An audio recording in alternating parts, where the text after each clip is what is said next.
The aggregate to be calibrated needs to be selected on the display. Set the application rate set point to the desired value. The speed set point should be set around 300 feet per minute. Using the canvas supplied, place on a flat surface, leaving plenty of room for the chip spreader to get up to speed.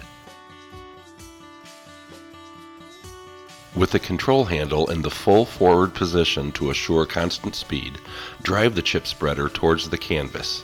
Actuate the gate thumb switch about 10 feet before the material will hit the canvas to ensure the gate is in the correct position. Weigh the material and the canvas with the scale provided.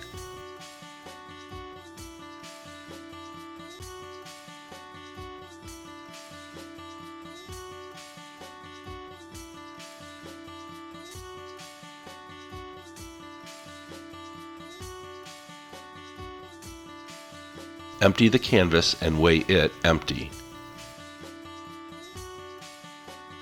Subtract the empty canvas weight from the total weight to arrive at the pounds per square yard.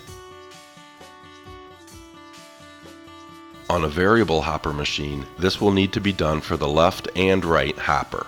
Do this a minimum of 3 times and average the values before making any changes. Compare the measured values against the application rate set point on the display to determine the calibration required for each hopper.